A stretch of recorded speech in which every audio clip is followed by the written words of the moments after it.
Hello my friends! I'm in some beautiful gardens in the small town of Vilata, in the denomination of origin Monterrei.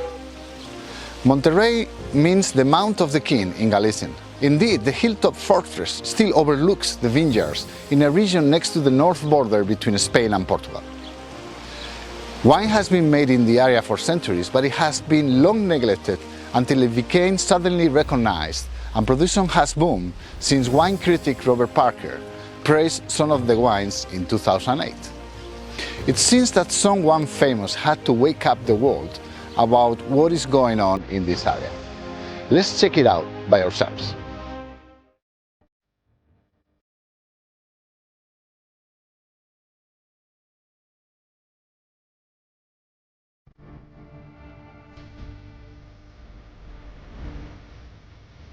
Monterrei is a Spanish denomination of origin for wines located in the southeast corner of the province of Orense in Galicia, Spain.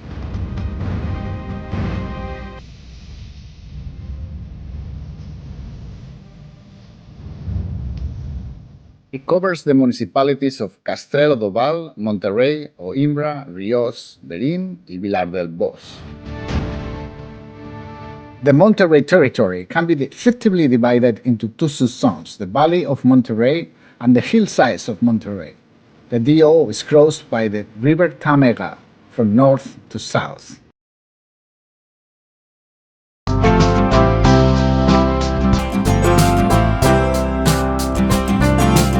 As in other areas of the north of Spain, Romans were responsible for bringing wine production to Monterrei. Indeed, Monterrei possesses the largest concentration of Asian wine lagers of Galicia, with more than 60 of different sizes and shapes, officially identified so far. Monterrei wines were renowned during the Middle Ages compared to Porto wines and exported into Latin America. This was particularly true during the reign of Philip II, when the fifth Count of Monterrei was named Viceroy of the new Spanish colonies in South America. The city of Monterrey, Mexico, was founded at that time. In 1965, it was created the Cooperative of Monterrey. It processed 4 million kilos of grapes from 600 viticulturists in the area. When it closed, winemaking virtually disappeared for a while. In the 80s, a new push by local winemakers led to the reconstruction of the Monterrey vineyards, and the region gained permanent DO status in 1994, after an initial unsuccessful attempt in the 80s. I'm here in Berín with Lara da Silva, who is the President of the Regulatory Council of the Denomination of Origin Monterrey, and also the President of the Ruta del Vino of Monterrey. Hi Lara, thanks for receiving us. How are you? Good morning. Very well.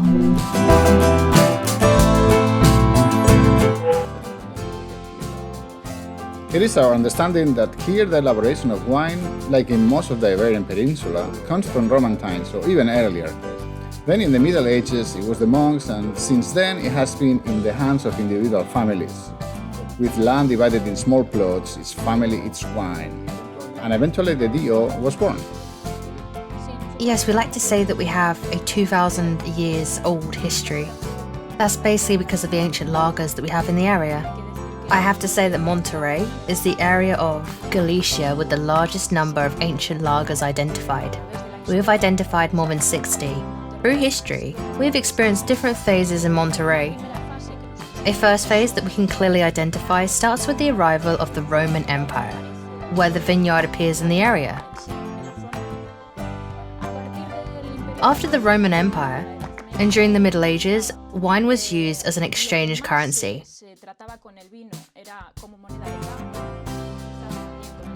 When it comes to monks and the victory of Monterrei, I believe that we enter a more modern phase, a more current phase, which is the one that we... Sorry, Lara, but you said something that I'm very interested in.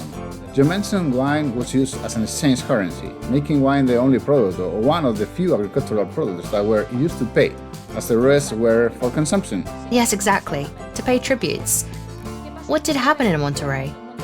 Monterrei has always had an important viticultural history. Monterrei has been a large wine-producing area.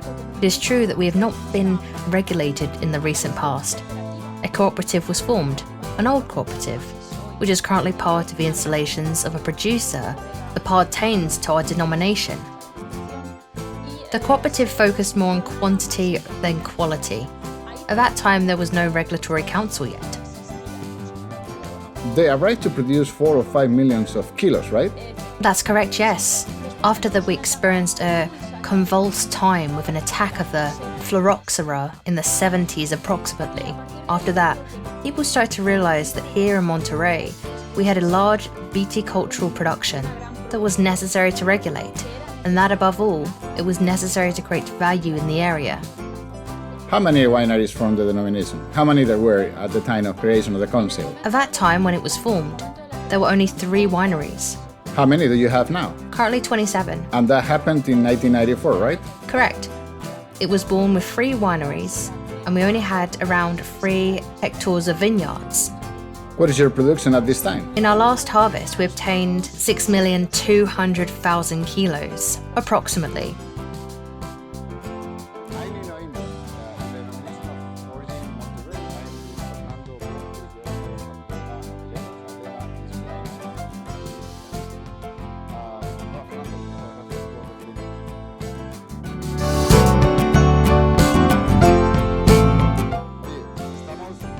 Roman lagar, which is where wine was made here more than 1,000 years ago.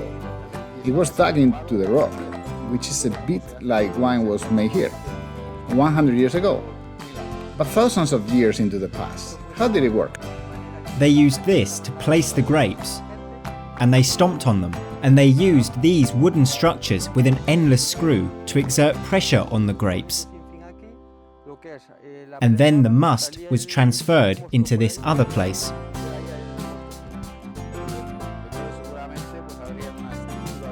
Most likely they used wooden structures on top of the grapes to extract more juice after stepping on them, pressing on the woods by turning the screw to extract all they could from the grapes. And there are around 60 lagars like this in the region, right? And we keep finding more of them as they are hidden in the forest. When someone cleans an area, sometimes they find a new one. This probably means that there were many Roman villages around here. Probably this lagar was used by a whole village, and the next village had another one, and that's why you had so many. I don't really know. Perhaps each village or each region had one of these, and they shared among all in the village.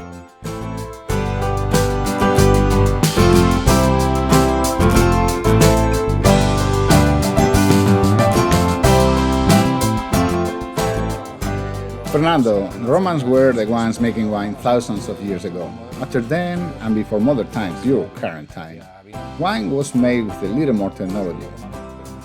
More than Romans, but less than current elaboration practices. They started to use these concrete lagars, where they placed and step on the grapes, and to extract more juice, they then further pressed the grapes as done by the Romans, but with a more advanced technology. This is similar to what we have seen before in the ancient lagar in Coimbra. This is a manual press with an endless screw that pushes wood placed on top of the grapes. As it was going down, it pressed the grapes and the must would go out through these openings. This is the traditional press, and then once pressed, the wine was moved to ferment in a small subterranean cellar. In a small subterranean cellar. To keep the wines cold. We like to think that this cave has been here since Roman times. Very well, fantastic.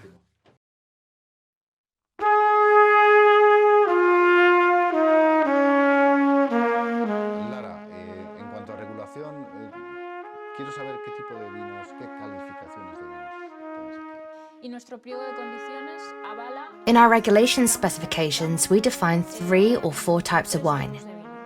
o 4, si lo queremos. If we want to see it in the following way, Hablamos del blanco, we have the young white of Monterrei, the red Monterrei, and then the reserve and Grand Reserve whites and reds. You have many grapes authorized, 10 or 12, Yes, 12. but there's some that you prefer and recommend from the council. We don't recommend them, but it is true that during recent years, they have been widely accepted not only by the customer but also by a large part of our producers. And these are the Godello, which you call Verdelho. Correct. Gordello, Donna Blanca, and Treixadora. We're talking about the white varieties, and among the red varieties, the one that is most used is Mencia, of course, Arlanza, also known as Trebonillo, and the Soson, which is starting to be used substantially, and that is an autochthonous variety that provides our wines and some special characteristics that make our wines to display distinct aromatic notes. Para ser monovarietal de una de estas variedades, entonces sí que tenéis que tener más porcentaje de esa variedad. sí. A ver, para ser un monovarietal es Well, to be a monovarietal, the percentage should be 100%, obviously. But to label it as Gordello, for example, we require that at least 80% of what is inside the bottle is Gordello. sea Godello. Bueno, pues Lara, muchas gracias por recibirnos. All right, Lara, thank you very much for receiving us. I believe that you're making things very well. You're in a small area, with a small production but lots of quality. Así que Pleased to meet you. Of course, thanks for visiting us. You'll be always welcome to Monterrey.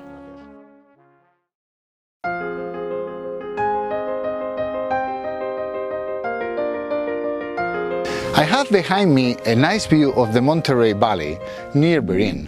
What better place to introduce the section where we discuss the climate, the geology and the soils of the denomination of origin Monterrei and how they relate to viticultural practices in the DO.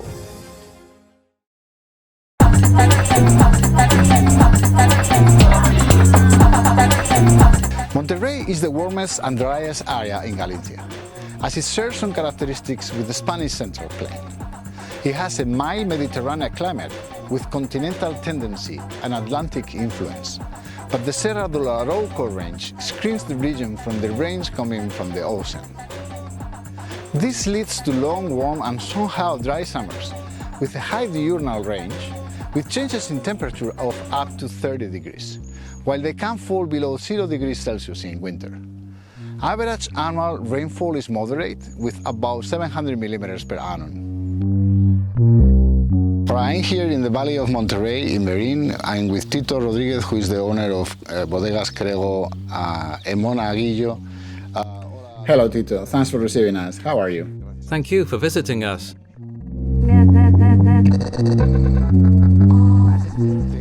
I will ask you about the climate of this area, the Valley of Monterrei, or of Monterrei in general. Tell me about it. I know that is very different from the rest of Galicia. Yes, we are on the border with Zamora and Portugal.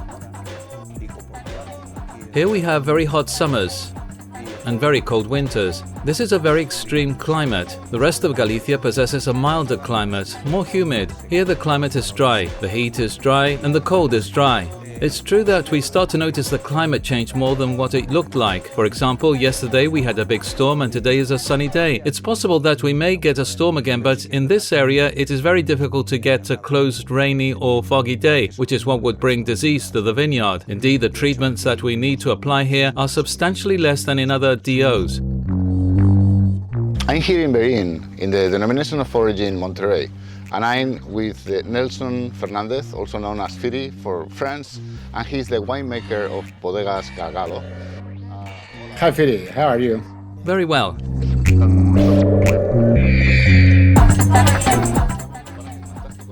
We are in an incredible place. It has just rained, it stopped, good as it is all moody. The climate of this region, of Monterrey, of the region of Monterrey, it is my understanding that it is very different to what you would expect from Galicia. Can you explain this to us? Yes, because Galicia has a climate that is more continental, and here we have a more Mediterranean climate. We have nearby here a range that we call estivadas, where there is a cut from the estivadas to the north, where it rains a lot more than on this side. Here we have a climate that is very adequate for the maturation of the grape. Winters are very cold and summers are very hot. We have a big contrast. In winter we can be a -10 centigrade while hit the 40s during summer. But you have a moderate wine level. Yes, Not very high, but also not negligible, around 700 millimeters. yes, more or less around that, but we still have a very strong difference in this respect when comparing this area with the rest of Galicia. Here we have a climate more similar to Castile than to Galicia, because we have very large oscillations in temperature. During the day, we can have 40 or 44 centigrade many times. We usually have the highest temperature marks of Spain in the province of Orense. But then, during the night, the temperature drops to 14 or 16 degrees. This generates stress to the vine, stress to the grape during the day, but it recovers during the night when the temperature decreases substantially.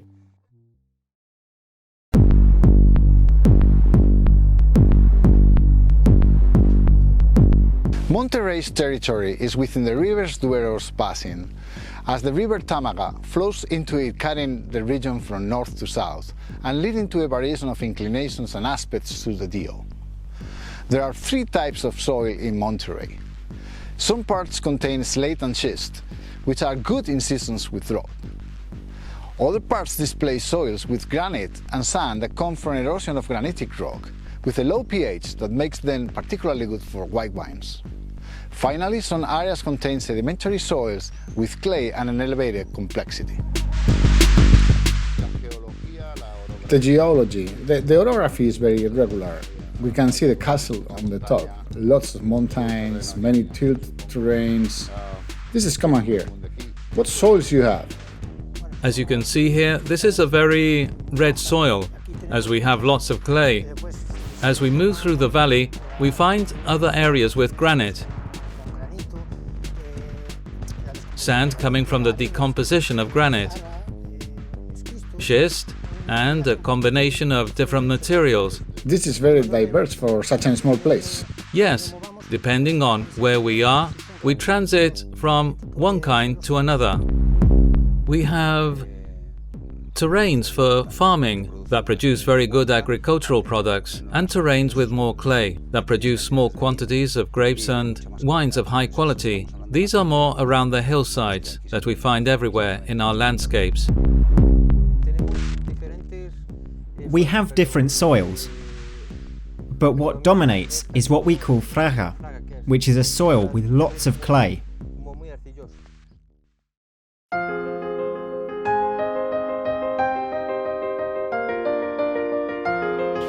From Romans to monks to large cooperatives to a reconstruction of the way viticulture is practiced in the area, Monterrey has seen it all. Recently, viticulturists are focusing on quality rather than quantity and paying extreme attention to a grape growing approach that enables wines of distinction. I am in a vineyard of Verín in the south of the province of Orense, which is perhaps the most representative location of the denomination of origin Monterrey. From here, we will move into other areas to discuss viticultural aspects with the locals.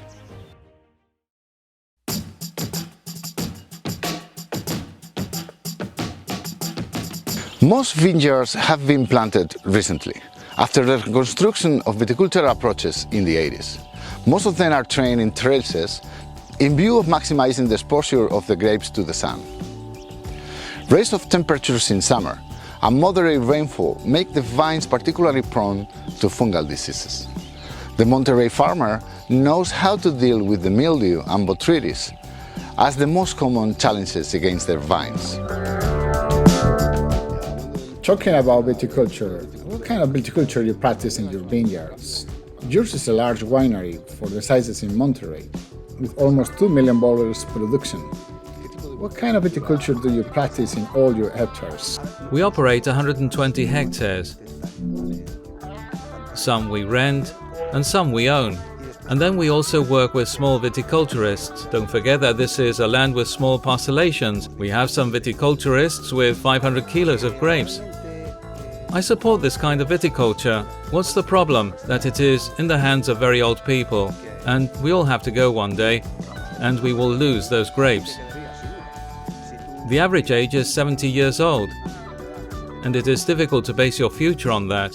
We aim at being a winery that cares for the vineyard. We understand that it all comes from the vineyard. You can do the best elaboration, have the best marketing, you can do many things, but if you don't have good grapes, you cannot make good wine. We are in a zone where you are experimenting with play control techniques, more ecologic, and see how it works, so that you can extend it to all your vineyards, right? You have a trap there. Yes, this is a pheromone trap. It expels a pheromone. It liberates a substance, and the moth males come sexually attracted. This works with the grape moth. When they arrive here, they get stuck and cannot leave. This way we reduce the number of individuals. They don't reproduce so much and the plague is contained. The same thing happens with these yellow traps.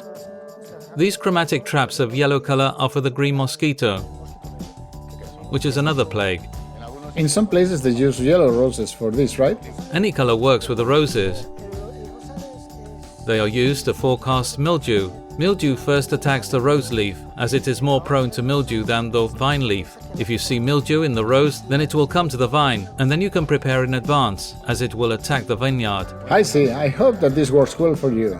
With this more humid climate, at least you may be able to control one of these plagues. Let's see.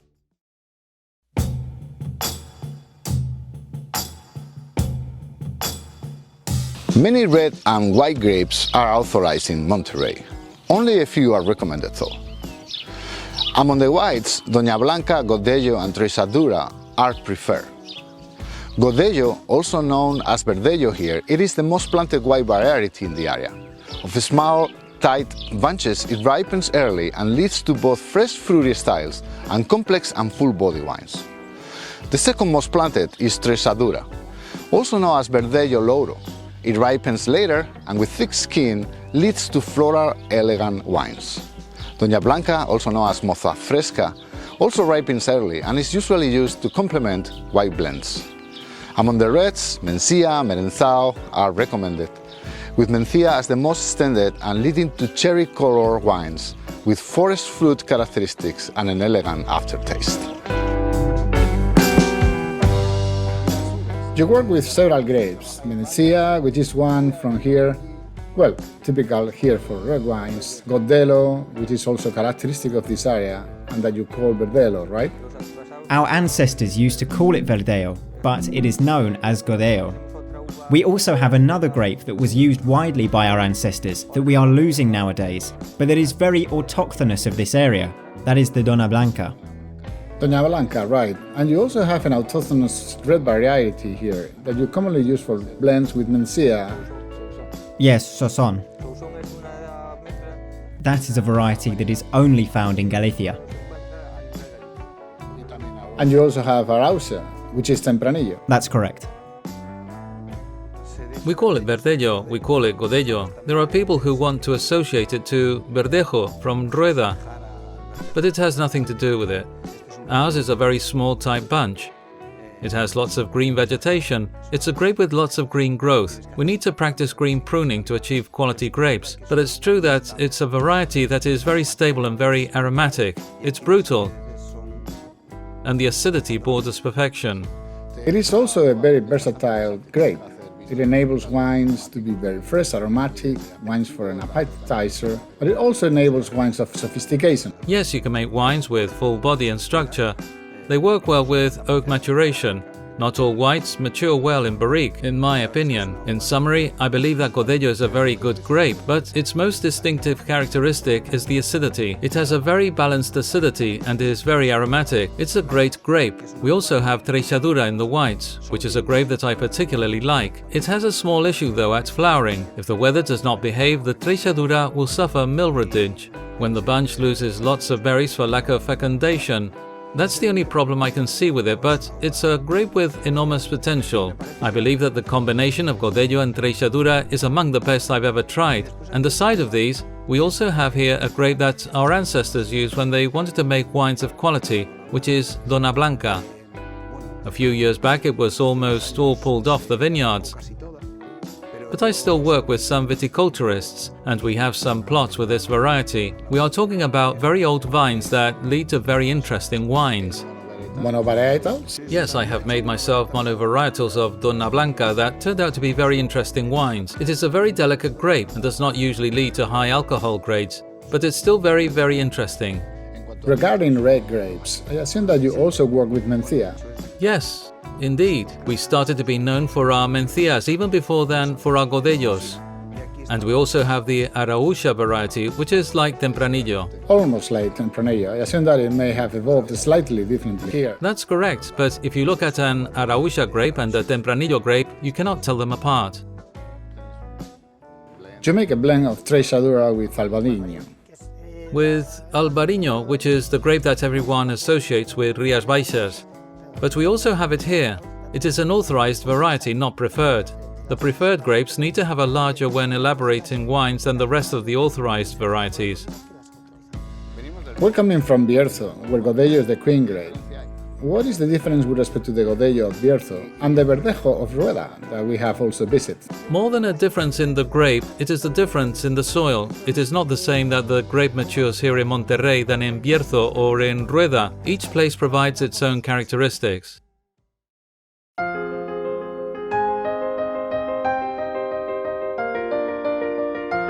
I'm in the castle of Monterrei in Berín. Lots of things are going on in Monterrei, including a gradual comeback to native grapes and traditional winemaking styles, like those found in the rest of Galicia, with fresh fruity whites and young Mencía reds. Although a good volume of wine is still made and sold in bulk, more focus is being placed into small family wineries and pioneers showing the real potential of Monterrei vineyards. For the elaboration of a Monterrei wine, 60% of the grapes in the blend must be the recommended varieties. In addition, a new Monterrei Superior qualification is now provided by the Regulatory Council to those wines including at least 85% of any of the native varieties in the blend. Once the boxes with the grapes arrive, we first weigh them to know the quantity of must that we will get. Then we put them in the selection belt, where persons at both sides select the grapes. They get rid of damaged grapes, leaves, other things that sometime arrive to the winery. All that is put apart, and once they complete their journey through the belt, they get into the destemmed, where the berries are separated from the stems. And here you have an example, not the one that you use now, but this is how it was done in the past. Turning this wheel manually, they destem the grapes. There are a series of blades that you can see here that separate the stems from the grape berries.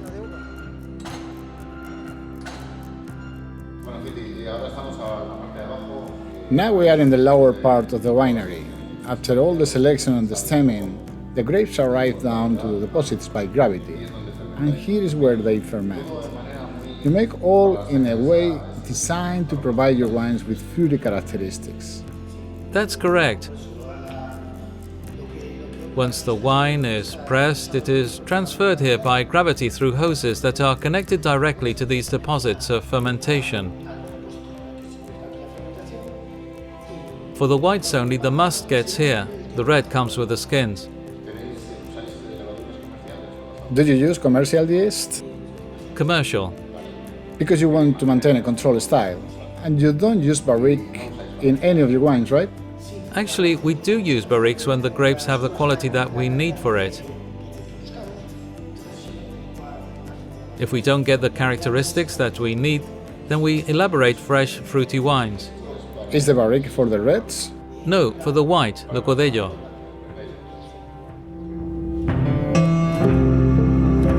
We start with a manual harvest, therefore the first selection is done in the vineyard. Once in the winery, we make another selection in a running belt. Then we destem the fruit, and we decant at 12 degrees centigrade for optimal results. It stays there for 24 hours, and then it goes to the fermentation stage. This is the young wine that we sell the most, the one that works best in the market in terms of volume sales. We also elaborate another style that, once decanted, the fermentation occurs in barrique. We always use new barriques. French oak barriques? French oak barriques with low toasting levels. We believe that the wine must stand above the barrique. That wine stays in barrique after fermentation. Then we continue making a selection as the wine evolves in the barriques during 6 to 8 months, after which it is transferred into the bottle. Among your reds, you have one that captures my attention and that you name in honor of your old partner with whom you started your winery. Yes, he lived in London when I wanted to dedicate one of the wines to him. In one of my visits to London, there was another person from Galicia visiting him as well. When we arrived to meet him, he told him, "Hey father, how do you feel?" And I thought, "Father, there is the name of the wine. This is the star wine of the winery." Indeed, it is a wine that is not made all years. We only send vintages that we consider special to the market. Is it a blend of grapes?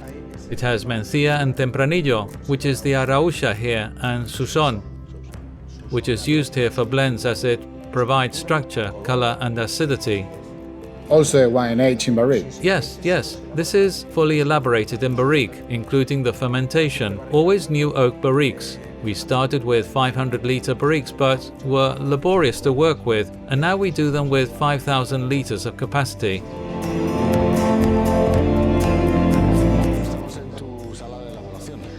Fernando, we are in your elaboration room.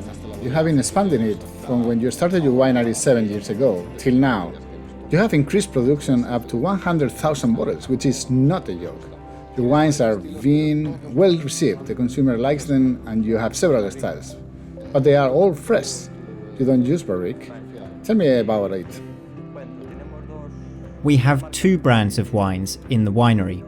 One of the main line of wines, which is Abaleros, the other one is Tirabeque. In the Abaleros red, we use a blend of 3 grapes, including Mencía, Suson and Caíño, which are autochthonous varieties of Galicia. And for the whites, we have a 100% Godello, which was recognised in France this year with a gold medal, and won another one in Spain a month ago.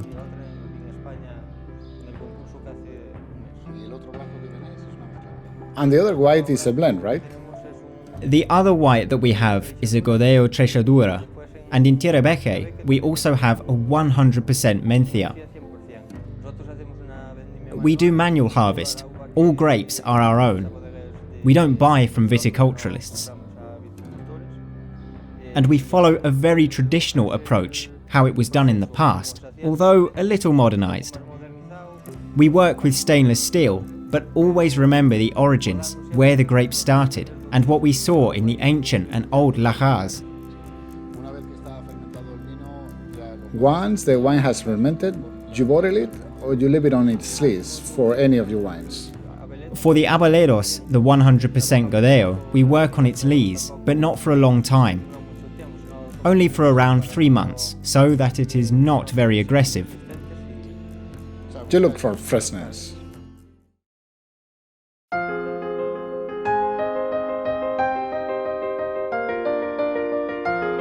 Having seen how grapes are grown here and how much effort and care is put into it, I cannot wait to taste some of the resulting wines. The winemakers will show us some outstanding examples of wines of author, made with the heart, both white and red, and we cannot wait to try them. And we will also try some of the most characteristic culinary dishes of the region.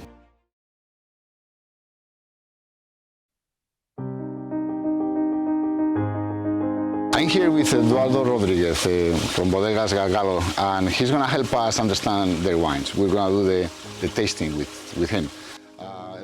Eduardo, thanks for showing us your wines. This is part of the range of Gargalo wines.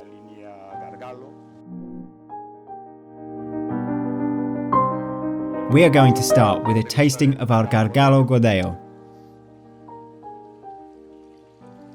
Oh, look what an alive color. It is a very fresh wine, very aromatic, very pleasant. It is a wine that fills the mouth. Even a small sip has its presence in its journey through the mouth. Very elegant, but not only that, also persistent. It maintains the intensity and the acidity. It has good acidity and a bitter point. It is very well balanced with the acidity. It's not an acidic wine, but it has just what it needs.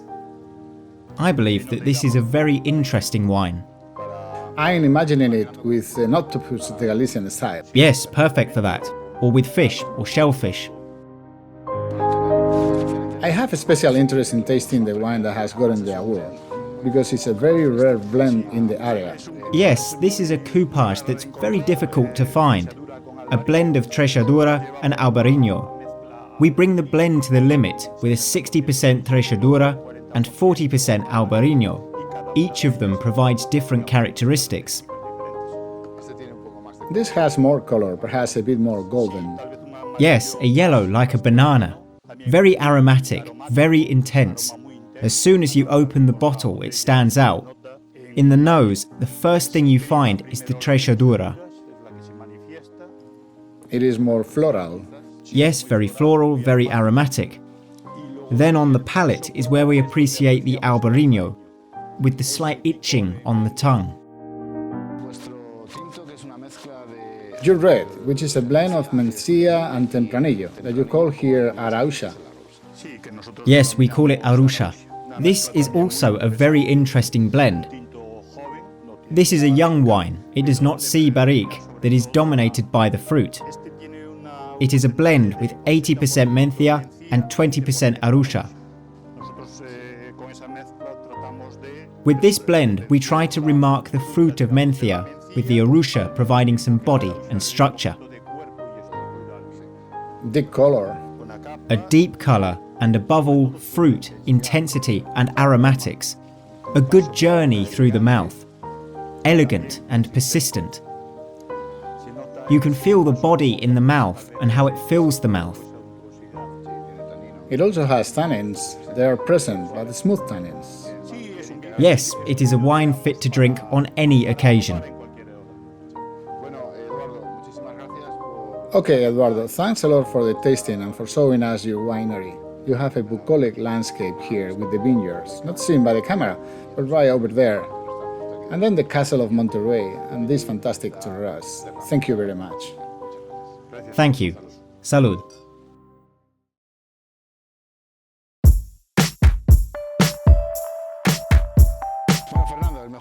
Okay, Fernando, the best time is that of trying the wines. Let's start with your blend of Godello and Trechadura. The Tirabeche. It is very aromatic, very good. It has lots of fruit, very intense, and then in the mouth it is a wine that's easy to drink. It's savoury, very structured in the mouth. It is an easy wine to drink. It makes you always ask for more. It is not heavy. It is 12.5% ABV. Yes, it is easy to drink. We now go to the 100% Godello. This is the Aveledos, right? This has seen some aging in contact with its lees, right? Yes, right after the fermentation, we leave the wine with the best lees and we work them for around 3 months. This provides some structure in the mouth. It also leaves those floral flavours in the mouth. Yes, yes, and it has good acidity. It is very alive. This is a more elegant one.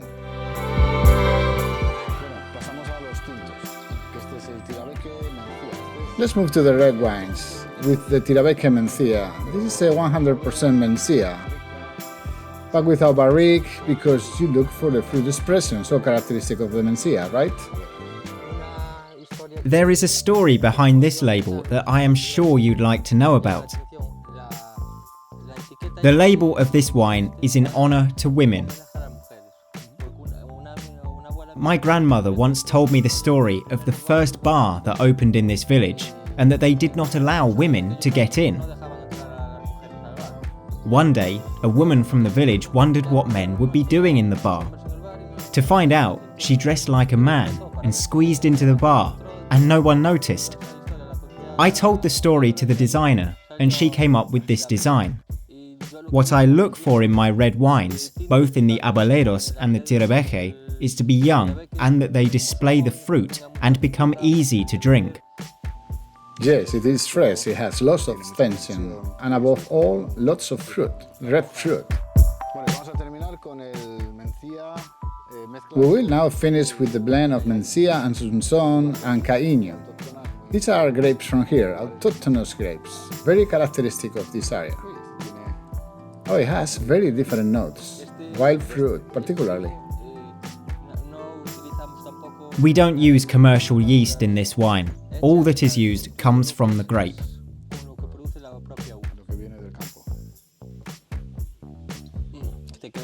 You can feel the tannins in the mouth.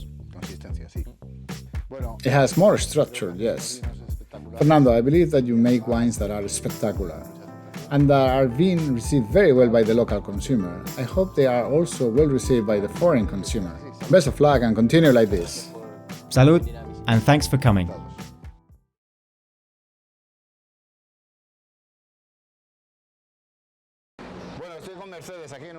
I'm with Mercedes in an octopus street stand in Verín, Monterrei. How do you prepare it? How do you cut it? Cutting is easy, with scissors. Do you want a piece to try it? A wood stick? See. Do you also want some? Oh, fantastic. But is missing the best part, the dressing. Of course. I think that you can prepare a full dish and then we will eat it inside. We are now ready to try it. I will try it with a Godello from Crego and Monaguillo. Let's see how it is, now that it's fully dressed.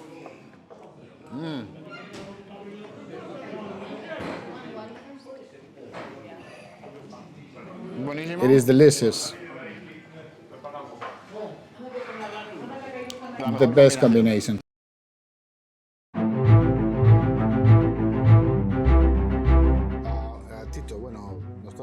Tito, it is time to taste the wines. This is your first 100% Godello. You make 1 million bottles of this wine. Everybody likes it. Tell me about it. I assume it is easy to elaborate. Or perhaps more difficult, I don't know. Let me share with you a comment that I heard from a sommelier once. It is more difficult to make 1 million bottles of good wine than to make 10,000 bottles of very good wine. I am in total agreement with that comment. I have already told you this. I firmly believe that the vineyard is the origin of everything. If you practice a good viticulture, it is easy to make a good wine. If the viticulture is not good, it is very difficult to make a good wine. And we take a lot of care in our viticultural practices. We continue harvesting manually, and that is a lot of work, concentrated in a few days. It is very aromatic, very fruity. This is a wine for those looking for something fresh and easy to drink, agile, for an aperitif, for a hot day at the pool. It's fantastic. It has a nice entrance in mouth. It travels quickly and has tension and acidity. It asks for another sip. How much alcohol? 13% ABV. That's good because you can drink 2 or 3 glasses easy. Easy. Tito, here you have this wine that you will announce in a few days for the first time. Indeed, the bottles don't have the labels yet. Rectoral de Monaguillo, which is a blend of Godello and other varieties. Yes, this wine is 80% Godello and the other 20% is Albarino and Loureira. Both the Albarino and the Loureira fermented in barrique. As you can see, the fruit still dominates. I believe that it is a very well-balanced wine, particularly on acidity. It has that point of acidity that makes it fresh. This wine is alive. It is a very interesting wine. This wine is spectacular. We have tried before. I'm glad you like it. I'm drinking it for the second time, and the more I try it, the more I like it.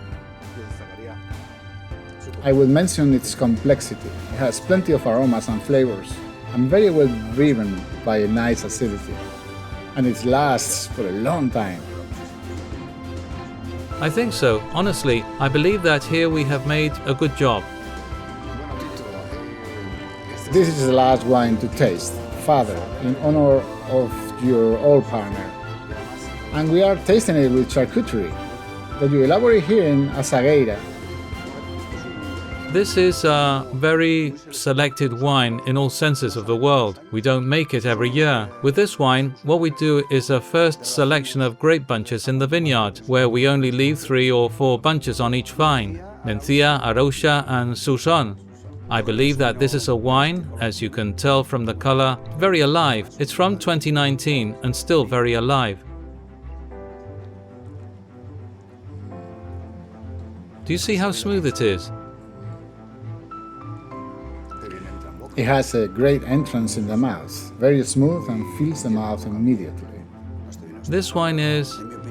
This wine is spectacular. It is our star wine.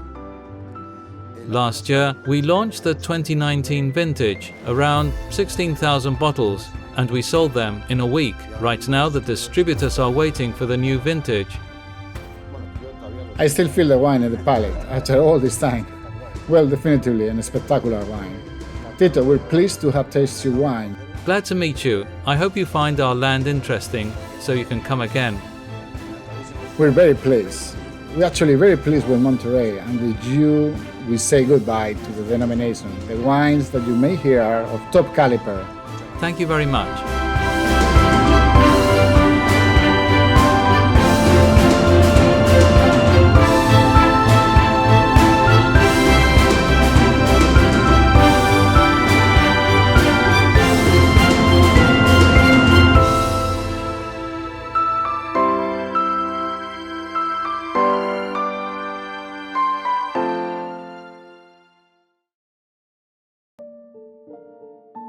Monterrei is a land of wine and culture blends embedded within a really outstanding landscape that has hosted exciting historical events. The people are extremely welcoming and proud of their products. I have to say that Robert Parker was right. These wines are absolutely outstanding. Thanks for watching and accompanying us on this journey. Come and visit yourself. You won't regret the experience.